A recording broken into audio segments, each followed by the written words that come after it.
ಪ್ರಶ್ನೆ 2 ಒಂದು ವಾಕ್ಯದಲ್ಲಿ ಉತ್ತರಿಸಿ. ಮಕ್ಕಳೇ, ಪರೀಕ್ಷೆಯಲ್ಲಿ ಒಂದು ವಾಕ್ಯದ ಪ್ರಶ್ನೆಗಳನ್ನು ಈ ರೀತಿಯಾಗಿ ಕೊಡಬಹುದು. ಆದ್ದರಿಂದ ಆಯ್ಕೆಗಳನ್ನು ನೀಡಿ ಉತ್ತರವನ್ನು ನೀಡಿದ್ದೇನೆ. ಪ್ರಶ್ನೆ 1 ಬೋಳೆಶಂಕರನ ಊರು ಯಾವುದು? ಆಯ್ಕೆಗಳು ಕೈಲಾಸಪುರ, ಶಿವಪುರ, ದ್ಯಾವಪುರ, ಜೈಪುರ. ಸರಿಯಾದ ಆಯ್ಕೆ ಆ ಶಿವಪುರ. ಪ್ರಶ್ನೆ 2 ಬೋಳೆಶಂಕರನ ಅಣ್ಣ ಅತ್ತಿಗೆಯರಿಗೆ ಉಂಟಾದ ಆಸೆ ಯಾವುದು? ಆಯ್ಕೆಗಳು ಮನೆಯಿಂದ ನೆಗೆಯುವುದು, ಮರದಿಂದ ನೆಗೆಯುವುದು, ಬೆಟ್ಟದ ನೆತ್ತಿಯಿಂದ ನೆಗೆಯುವುದು, ದಡದಿಂದ ನೆಗೆಯುವುದು. ಸರಿಯಾದ ಆಯ್ಕೆ ಈ ಬೆಟ್ಟದ ನೆತ್ತಿಯಿಂದ ನೆಗೆಯುವುದು. ಪ್ರಶ್ನೆ 3 ಪಿಶಾಚಿಗಳು ಮನುಷ್ಯರನ್ನು ಯಾವುದರ ಮೂಲಕ ಪ್ರವೇಶಿಸುತ್ತವೆ? ಆಯ್ಕೆಗಳು ದೇಹದ ಮೂಲಕ, ದೌರ್ಬಲ್ಯದ ಮೂಲಕ, ಗಾಳಿಯ ಮೂಲಕ, ಆಹಾರದ ಮೂಲಕ. ಸರಿಯಾದ ಆಯ್ಕೆ ಆ ದೌರ್ಬಲ್ಯದ ಮೂಲಕ. ಪ್ರಶ್ನೆ 4 ಬದುಕಿನ ಬಗ್ಗೆ ಅವನಿಗೆ ಒಂದು ತಕರಾರಿಲ್ಲ ಎಂದು ಪಿಶಾಚಿಯು ಯಾರ ಬಗ್ಗೆ ಹೇಳುತ್ತದೆ? ಆಯ್ಕೆಗಳು ಸೋಮಣ್ಣ, ಕಾಮಣ್ಣ, ಬೋಳೆಶಂಕರ, ಪಿಶಾಚಿ. ಸರಿಯಾದ ಆಯ್ಕೆ ಈ ಬೋಳೆಶಂಕರ. 5 ಪಿಶಾಚಿಗಳು ಯಾರ ಹೆಸರು ಕೇಳಿದರೆ ಹೆದರುತ್ತವೆ? ಆಯ್ಕೆಗಳು ಶಿವ, ಸೈತಾನ, ಕೋಡಂಗಿ, ಬೋಳೆಶಂಕರ. ಸರಿಯಾದ ಆಯ್ಕೆ ಆ ಶಿವ. ಪ್ರಶ್ನೆ 6 ಬೋಳೆಶಂಕರನ ಹೊಟ್ಟೆ ನೋವು ಯಾವುದರಿಂದ ಮಾಯವಾಯಿತು? ಆಯ್ಕೆಗಳು ಪಾನಕ, ಹುಲ್ಲು, ಪಿಶಾಚಿ ಕೊಟ್ಟ ಬೇರು, ಔಷಧಿ.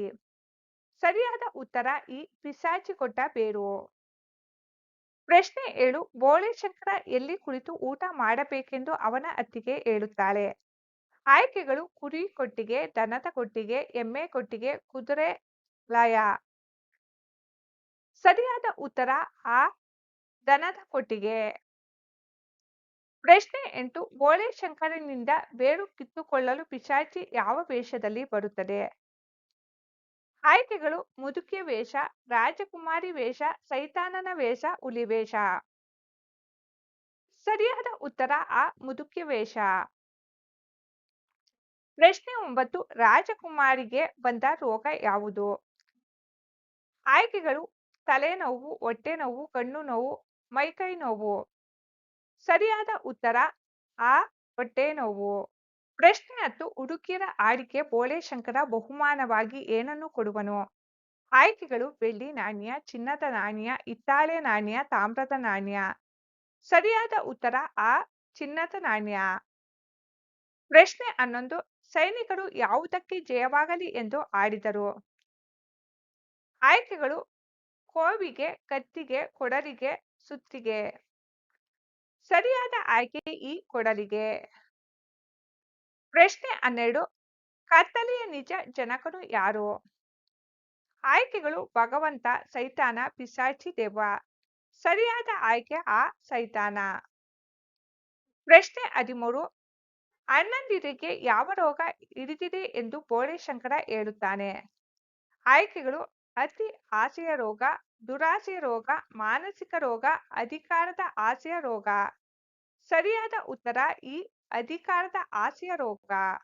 ಪ್ರಶ್ನೆ 14 ಕೊಳೆತ ಬಲೆ ಹಾಕಿ ಎಳೆದರೂ ಬರುವಂತವರು ಪಿಶಾಚಿಯ ಈ ಹೇಳಿಕೆ ಇವರಿಗೆ ಸಂಬಂಧಿಸಲಾಗಿದೆ. ಆಯ್ಕೆಗಳು ಬೋಳೆಶಂಕರನಿಗೆ, ಬೋಳೆಶಂಕರನ ಅಣ್ಣಂದಿರಿಗೆ, ಸೈತಾನನಿಗೆ, ಪಿಶಾಚಿಗೆ. ಸರಿಯಾದ ಉತ್ತರ ಆ ಬೋಳೆಶಂಕರನ ಅಣ್ಣಂದಿರಿಗೆ. ಮುಖ್ಯ ಪ್ರಶ್ನೆ 3 2-3 ವಾಕ್ಯಗಳಲ್ಲಿ ಉತ್ತರಿಸಿ. ಪ್ರಶ್ನೆ 1 ಬೆಟ್ಟದ ಮೇಲಿನ ದೇವತೆಯು ಬೋಳೆಶಂಕರನ ಅಣ್ಣ ಅತ್ತಿಗೆಯರಿಗೆ ಹೇಗೆ ಕಾಣಿಸುತ್ತದೆ? ಉತ್ತರ ಬೆಟ್ಟದ ಮೇಲಿನ ದೇವತೆಯು ಬೋಳೆಶಂಕರನ ಅಣ್ಣ ಅತ್ತಿಗೆಯರಿಗೆ ದುಂಡಗೆ ಉರಿಯುವ ಕಣ್ಣು, ಹೊಳೆಯುವ ಹಲ್ಲು, ಎತ್ತಿನ ಹಾಗೆ ಕೊಂಬುಗಳಿಂದ ಕೂಡಿದ ಹಾಗೆ ಕಾಣಿಸುತ್ತದೆ. ಪ್ರಶ್ನೆ 2 ಸಾಹುಕಾರಣ್ಣನು ತನ್ನ ಸಹೋದರರಿಗೆ ಆಸ್ತಿಯನ್ನು ಹೇಗೆ ಹಂಚಿದ? ಉತ್ತರ ಸಾಹುಕಾರಣ್ಣನು ದುಡ್ಡಿರೋ ಪೆಟ್ಟಿಗೆ, ಆಭರಣ ತನಗೆ, ಒಳ್ಳೆ ಗದ್ದೆ, ತೋಟ, ಹೊಲವೆಲ್ಲ ಸರದಾರನಿಗೆ, ನದಿ ಹತ್ತಿರ ಕಲ್ಲು ಮರದಡಿ ಇದೆಯಲ್ಲ ಅದು ಬೆಪ್ತ ಕಡಿಗೆ ಎಂದು ಆಸ್ತಿಯನ್ನು ಹಂಚಿದನು. ಪ್ರಶ್ನೆ 3 ಸೈತಾನನು 3 ಪಿಶಾಚಿಗಳನ್ನು ಭೂಲೋಕಕ್ಕೆ ಕಳಿಸಿದ್ದು ಏಕೆ? ಉತ್ತರ ಸೈತಾನನು 3 ಪಿಶಾಚಿಗಳನ್ನು ಬೋಳೆಶಂಕರ ಮತ್ತು ಅವನ ಅಣ್ಣಂದಿರಲ್ಲಿ ವಿರಸ ಹುಟ್ಟಿಸಿ ಮೂವರನ್ನು ನರಕಕ್ಕೆ ಕರೆದು ತನ್ನಿ ಅಂತ ಭೂಲೋಕಕ್ಕೆ ಕಳುಹಿಸಿದರು. ಪ್ರಶ್ನೆ 4 ಕೋಡಂಗಿಯು ತಾನು ಬೆಳಗಿನಿಂದ ಏನನ್ನು ಕೆಲಸ ಮಾಡಿದೆನೆಂದು ಹೇಳುತ್ತಾನೆ?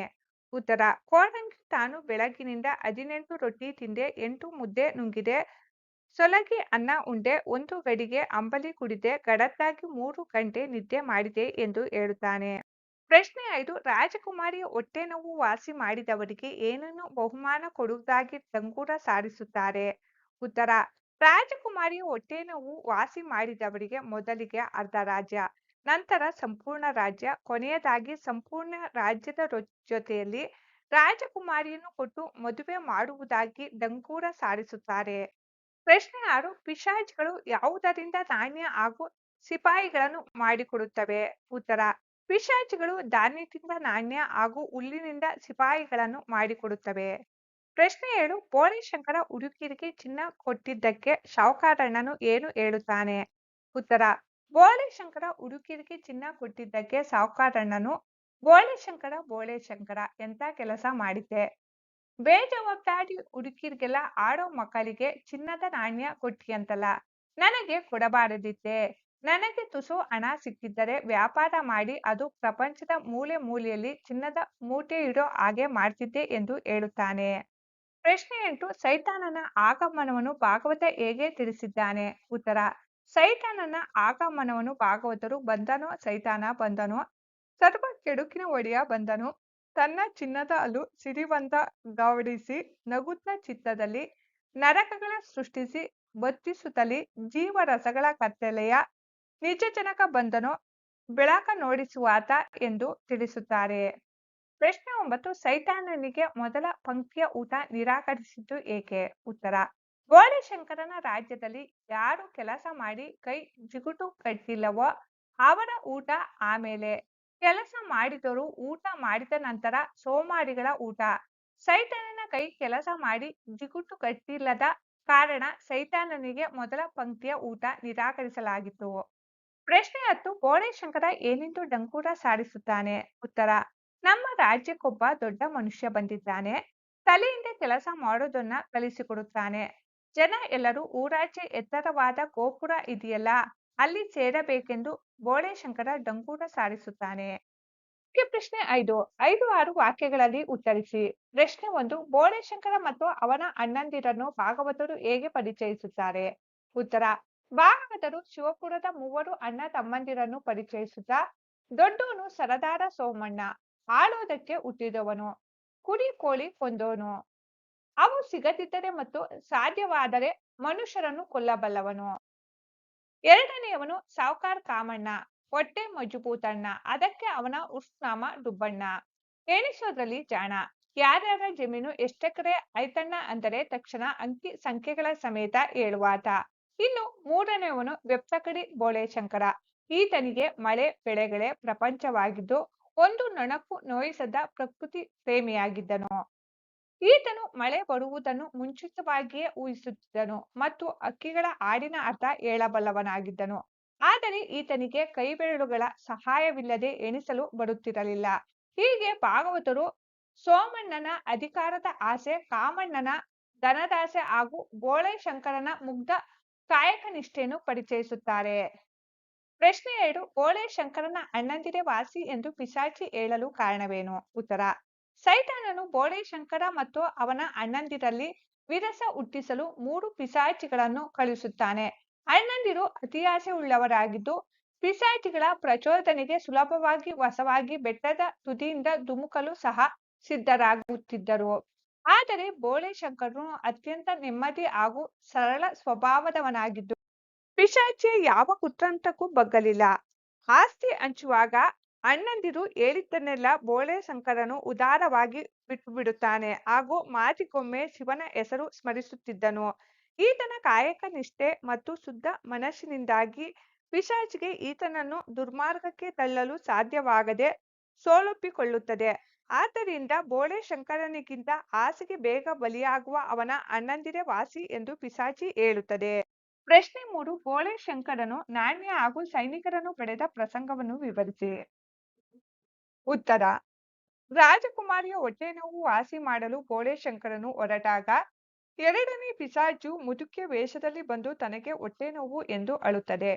ಬೋಳಿಶಂಕರನು ತನ್ನಲ್ಲಿದ್ದ ಬೇರನ್ನು ಕೊಟ್ಟು ಶಿವ ಒಳ್ಳೆಯದು ಮಾಡಲಿ ಎಂದಾಗ ಹೆದರಿದ ಪಿಶಾಚಿಯು ಧಾನ್ಯದಿಂದ ನಾಣ್ಯಗಳನ್ನು ತಯಾರಿಸಿಕೊಡುತ್ತದೆ.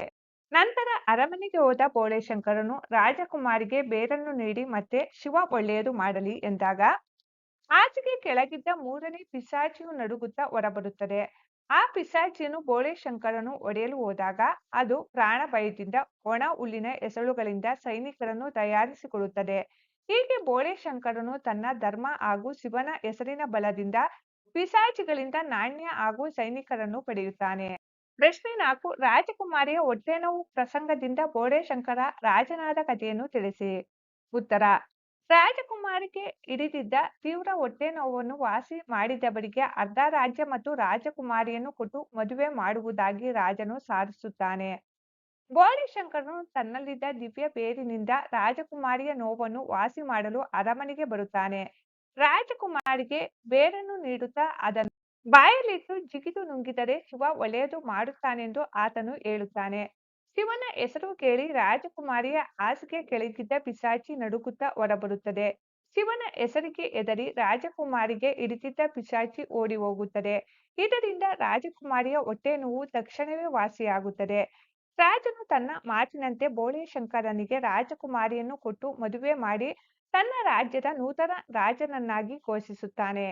ಪ್ರಶ್ನೆ 5. ತನ್ನ ಕನಸನ್ನು ಕುರಿತು ಬೋಳೆಶಂಕರ ಮಂತ್ರಿಗೆ ಹೇಳಿದ್ದೇನು? ಉತ್ತರ: ಬೋಳೆಶಂಕರನು ತಾನು ರಾಜನಾದ ಮೇಲೆ ರಾಜ್ಯದಲ್ಲಿ ಸೈನ್ಯ, ತೆರಿಗೆ ಮತ್ತು ನಾಣ್ಯಗಳ ಅವಶ್ಯಕತೆ ಇರುವುದಿಲ್ಲ ಎಂದು ಮಂತ್ರಿಗೆ ಹೇಳುತ್ತಾನೆ. ರಾಜ ರಾಣಿಯರಿಂದ ಹಿಡಿದು ಎಲ್ಲರೂ ದೈಹಿಕ ಶ್ರಮ ವಹಿಸಿ ದುಡಿಯಬೇಕು ಮತ್ತು ಶ್ರಮಜೀವಿಗಳಿಗೆ ಮಾತ್ರ ಉಣ್ಣುವ ಹಕ್ಕಿರುತ್ತದೆ ಎನ್ನುತ್ತಾನೆ. ರಾಜ್ಯದಲ್ಲಿ ಧನ ಧಾನ್ಯದ ಸಂಗ್ರಹವಿಲ್ಲದಿರುವುದರಿಂದ ಶತ್ರುಗಳ ದಾಳಿಯ ಭಯವಾಗಲಿ ಹಣದ ಆಸೆಯಾಗಲಿ ಇರುವುದಿಲ್ಲ. ದಾರಿ ತಪ್ಪಿದವರಿಗೆ ಶಿಕ್ಷೆ ನೀಡುವ ಬದಲು ಗಾದೆ ಬಲ್ಲ ಹಿರಿಯರು ಬುದ್ಧಿ ಹೇಳಿ ತಿದ್ದುತ್ತಾರೆ. ಹೀಗೆ ಬೋಳೆಶಂಕರನು ಅಧಿಕಾರದ ಗರ್ವವಿಲ್ಲದೆ ಎಲ್ಲರೂ ಸಮಾನತೆಯಿಂದ ದುಡಿದು ತಿನ್ನುವ ಕಾಯಕ ರಾಜ್ಯದ ಕನಸನ್ನು ಹಂಚಿಕೊಳ್ಳುತ್ತಾನೆ. ಪ್ರಶ್ನೆ 6. ಸೈನಿಕರು ಆಡಿದ ಸಿಟಿ ಹಾಡಿನ ಸಾರಾಂಶವೇನು? ಉತ್ತರ: ಸೈನಿಕರು ಆಡಿದ ಸಿಟಿ ಹಾಡಿನಲ್ಲಿ ನಗರ ಜೀವನ ಮೇಲ್ನೋಟಕ್ಕೆ ತುಂಬಾ ಸುಂದರವಾಗಿ ಕಂಡರೂ ಅದರ ಗರ್ಭದಲ್ಲಿ ತುಂಬಿರುವ ಕೃತಕತನ, ಕಷ್ಟ, ನೋವು, ಸಂಕಟ, ಅಮಾನವೀಯತೆಯ ಕರಾಳ ಮುಖ ಎಷ್ಟು ಕ್ರೂರ ಎಂಬುದು ಬಿಂಬಿತವಾಗಿದೆ. ನಗರದಲ್ಲಿ ಕಾರ್ಖಾನೆಗಳ ದಟ್ಟ ಹೊಗೆಯಿಂದಾಗಿ ಆಕಾಶ ಹಾಗೂ ವಾಯುಮಂಡಲವೆಲ್ಲ ಕಲುಷಿತಗೊಂಡಿದೆ. ನಿರಂತರವಾಗಿ ಕೂಗುವ ಸೈರನ್ ಶಬ್ದದಿಂದಾಗಿ ನಗರದ ಬದುಕು ನೆಮ್ಮದಿಯಿಲ್ಲದ ಸಂತೆಯಂತಾಗಿದೆ. ಕೊಳೆಗೇರಿಗಳಲ್ಲಿ ಮಕ್ಕಳ ಭವಿಷ್ಯ ಕತ್ತಲಲ್ಲಿ ಮುಳುಗಿದರೆ, ಶ್ರೀಮಂತರ ಮಕ್ಕಳು ಮಾಲಿನ್ಯದ ನಡುವೆಯೂ ಕಾರುಗಳಲ್ಲಿ ಮೆರೆಯುವ ಚಪಲ ಹೊಂದಿದ್ದಾರೆ. ಲಾಲ್ ಹಾಗೂ ಕಂಟೇನರ್ ಗಿಡಗಳ ಎಲೆ ಹೂಗಳು ಮಾಲಿನ್ಯದಿಂದ ಕಪ್ಪಿಟ್ಟಿವೆ. ಒಟ್ಟಿನಲ್ಲಿ ಕೃತಕತೆಯ ನಗರ ಸಂಸ್ಕೃತಿಗಿಂತ ಹಳ್ಳಿಯ ಹಸಿರು ಸಾಮ್ರಾಜ್ಯವೇ ಶ್ರೇಷ್ಠವೆಂಬುದು ಈ ಹಾಡಿನ ಸಾರಾಂಶವಾಗಿದೆ. ಪ್ರಶ್ನೆ 7. ಸೈತಾನನು ತನ್ನ ಪರಿಚಯ ಮಾಡಿಕೊಂಡ ಬಗೆ ಹಾಗೂ ಬಂದಂತಹ ಕಾರಣವನ್ನು ತಿಳಿಸಿ. ಉತ್ತರ: ಸೈತಾನನು ತನ್ನನ್ನು 28 ನರಕಗಳ ಅಧಿಪತಿ ಹಾಗೂ ಮಾನವರಿಗೆ ದುರ್ವ್ಯಸನಗಳನ್ನು ಅಂಟಿಸಿ ಅವರ ಕುಲವನ್ನೇ ನಾಶ ಮಾಡುವ ದೊರೆ ಎಂದು ಪರಿಚಯಿಸಿಕೊಳ್ಳುತ್ತಾನೆ. ಸುಳ್ಳು ಹಾಗೂ ಭ್ರಮೆಗಳ ಸಾಗರವನ್ನು ಸೃಷ್ಟಿಸಿ ಮಾನವರನ್ನು ನಾಶಪಡಿಸುವುದೇ ಈತನ ಮುಖ್ಯ ಕಾಯಕವಾಗಿದೆ. ಸೈತಾನನು ಶಿವಪುರದಲ್ಲಿದ್ದ ಬೋಳೆಶಂಕರ ಮತ್ತು ಅವನ ಸಹೋದರರ ಮಧ್ಯೆ ವೈಮನಸ್ಸು ತಂದು ನರಕಕ್ಕೆ ಕರೆತರಲು 3 ಪಿಶಾಚಿಗಳನ್ನು ಕಳುಹಿಸಿದ್ದನು. ಆದರೆ ಆ ಪಿಶಾಚಿಗಳಿಂದ ಯಾವುದೇ ಸುದ್ದಿ ಬರದೆ ವಿಫಲವಾದಾಗ ಸೈತಾನನು ಕಾರಣವನ್ನು ಖುದ್ದಾಗಿ ವಿಚಾರಿಸಲು ನಿರ್ಧರಿಸಿದನು. ಬೋಳೆಶಂಕರನ ಸರಳತೆ ಹಾಗೂ ಧರ್ಮದ ಶಕ್ತಿಯನ್ನು ಸ್ವತಃ ಪರೀಕ್ಷಿಸಲು ಸೈತಾನನು ನೇರವಾಗಿ ಭೂಲೋಕದ ಶಿವಪುರಕ್ಕೆ ಆಗಮಿಸುತ್ತಾನೆ. ಪ್ರಶ್ನೆ 8. ಬೋಳೆಶಂಕರ ತನ್ನ ಅಣ್ಣಂದಿರಿಗೆ ಸಿಪಾಯಿ ಮತ್ತು ನಾಣ್ಯಗಳನ್ನು ಮಾಡಿಕೊಡಲು ಏಕೆ ನಿರಾಕರಿಸುತ್ತಾನೆ? ಉತ್ತರ: ಅಣ್ಣಂದಿರು ಅತಿ ಆಸೆಯಿಂದ ಸಿಪಾಯಿ ಮತ್ತು ನಾಣ್ಯಗಳನ್ನು ಕೇಳಿದಾಗ ಬೋಳೆಶಂಕರನು ಅವುಗಳನ್ನು ಮಾಡಿಕೊಡಲು ಸ್ಪಷ್ಟವಾಗಿ ನಿರಾಕರಿಸುತ್ತಾನೆ. ಸೈನಿಕರು ಜನರನ್ನು ಕೊಲ್ಲುವ ಮತ್ತು ವೃದ್ಧರು ಮಕ್ಕಳನ್ನು ಅನಾಥರನ್ನಾಗಿ ಮಾಡುವ ಕೆಲಸ ಮಾಡುವುದರಿಂದ ಅವರನ್ನು ತಯಾರಿಸಿಕೊಡುವುದು ಮೂರ್ಖತನವೆನ್ನುತ್ತಾನೆ. ಸಾಹುಕಾರಣ್ಣನ ವಿಪರೀತ ತೆರಿಗೆಯ ಭಾರವನ್ನು ತಾಳಲಾರದೆ ಜನರು ದನ ಕರುಗಳನ್ನು ಮಾರಿ ಬೋಳೆಶಂಕರನ ರಾಜ್ಯಕ್ಕೆ ವಲಸೆ ಬರುತ್ತಿದ್ದಾರೆ. ಇಬ್ಬರು ಅಣ್ಣಂದಿರಿಗೆ ಅತಿಯಾಸೆ ಎಂಬ ವಾಸಿಯಾಗದ ದೊಡ್ಡ ರೋಗ ಹಿಡಿದಿದೆ ಎಂದು ಎಚ್ಚರಿಸುತ್ತಾನೆ. ಸೈನಿಕರು ಮತ್ತು ನಾಣ್ಯಗಳು ಸಮಾಜದಲ್ಲಿ ಹಿಂಸೆ ಹಾಗೂ ಭ್ರಷ್ಟಾಚಾರವನ್ನು ಮಾತ್ರ ತರುತ್ತವೆ ಎಂದು ನೈತಿಕ ಕಾರಣದಿಂದ ಬೋಳೆಶಂಕರನು ನಿರಾಕರಿಸುತ್ತಾನೆ. ಪ್ರಶ್ನೆ 9, ಯುದ್ಧ ಮಾಡಲು ಸೈನಿಕರು ಏಕೆ ನಿರಾಕರಿಸುತ್ತಾರೆ? ಉತ್ತರ: ಸೈತಾನನ ಸೈನಿಕರು ಶಿವಪುರದ ಮೇಲೆ ದಾಳಿ ಮಾಡಲು ಬಂದಾಗ ಜನರು ಸೈತಾನನ ಸೈನಿಕರನ್ನು ಹಳೆ ಸ್ನೇಹಿತರಂತೆ ನೋಡುತ್ತಾರೆ, ಊಟ ತಿಂಡಿ ಕೊಡುತ್ತಾರೆ. ಹಿಂದೆ ಬೋಳೆಶಂಕರನ ಮೆರವಣಿಗೆಯಲ್ಲಿದ್ದವರು ನೀವಲ್ಲವೇ ನೀವಲ್ಲವೇ ಅಂತ ಗುರುತು ಹಿಡಿಯುತ್ತಾರೆ.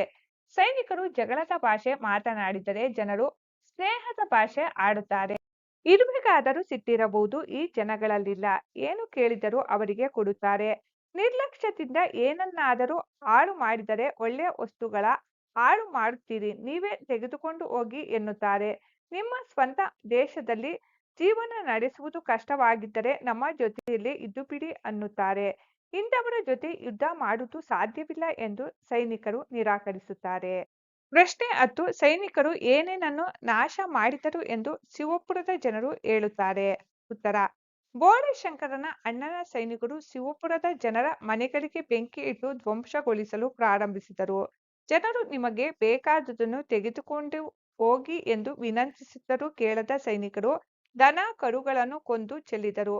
ತೋಟಗಳಿಗೆ ನುಗ್ಗಿ ಎಳನೀರು ಕುಡಿದು ಫಲವತ್ತಾದ ಮರಗಳನ್ನು ಕಡಿದು ಉರುಳಿಸಿದ್ದಲ್ಲದೆ ಸುಂದರವಾದ ಹಸಿರು ಗದ್ದೆಗಳಿಗೆ ಬೆಂಕಿ ಇಟ್ಟು ಬೆಳೆ ನಾಶಪಡಿಸಿದರು. ನಾವೇನು ಮಾಡಿದರೆ ನಿಮ್ಮ ಕೋಪ ಶಮನವಾಗುತ್ತದೆ ಎಂದು ಶಾಂತಿಯಿಂದ ಕೇಳಿದರು. ಸೈನಿಕರು ದೌರ್ಜನ್ಯ ಮುಂದುವರಿಸಿದರು. ಸೈನಿಕರು ಮನೆ, ಬೆಳೆ, ಮರ ಹಾಗೂ ದನ ಕರುಗಳನ್ನು ನಾಶಪಡಿಸಿದ ಬಗ್ಗೆಯನ್ನು ಜನರು ಬೋಳೆಶಂಕರನಲ್ಲಿ ಹೇಳಿದರು. ಪ್ರಶ್ನೆ 11, ಚಿನ್ನ ತೆಗೆದುಕೊಂಡು ಅನ್ನ ಕೊಡು ಎಂದ ಸೈತಾನನಿಗೆ ಶಿವಪುರದ ಜನರು ಹೇಗೆ ಪ್ರತಿಕ್ರಿಯಿಸಿದರು? ಉತ್ತರ: ತನಗೆ ಈಗ ಹಸಿವೆಯಾಗಿದೆ, ಅನ್ನ ಕೊಡಿ, ಪುಕ್ಕಟೆ ಬೇಡ, ಚಿನ್ನದ ನಾಣ್ಯ ಕೊಡುತ್ತೇನೆ ಎಂದು ಶಿವಪುರದ ಜನರಿಗೆ ಸೈತಾನ ಹೇಳುತ್ತಾನೆ. ಅದಕ್ಕೆ ಆ ಜನರು ಅದು ಹೇಗೆ ಸಾಧ್ಯ ತೋರಿಸೆಂದು ನಾಣ್ಯವನ್ನು ನೋಡುತ್ತಾರೆ.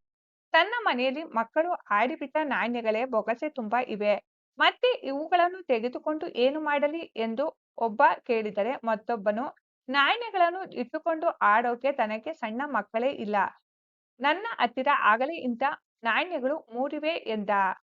ನಾಣ್ಯ ತೆಗೆದುಕೊಂಡು ಮಾಡಬೇಕಾದ್ದೇನಿಲ್ಲ, ಏಕೆಂದರೆ ಅಲ್ಲಿ ತೆರಿಗೆಗಳಿಲ್ಲ. ಕೆಲಸದಿಂದ ಕೆಲಸ, ಅನುಕೂಲಗಳನ್ನು ವಿನಿಮಯ ಮಾಡಿಕೊಳ್ಳುತ್ತೇವೆ. ಉಪಯೋಗವಿಲ್ಲದ ವಸ್ತುಗಳನ್ನು ಶೇಖರಿಸಿಟ್ಟುಕೊಂಡು ಮಾಡೋದೇನು? ಆದ್ದರಿಂದ ಅನ್ನ ಕೊಡುವುದಾದರೆ ನಾಣ್ಯದ ಅವಶ್ಯಕತೆ ಇಲ್ಲ ಎಂದು ನಾಣ್ಯವನ್ನು ನಿರಾಕರಿಸಿ ಸೈತಾನನಿಗೆ ಪ್ರೀತಿಯಿಂದ ಉಣ್ಣಲು ಬಡಿಸಿದರು.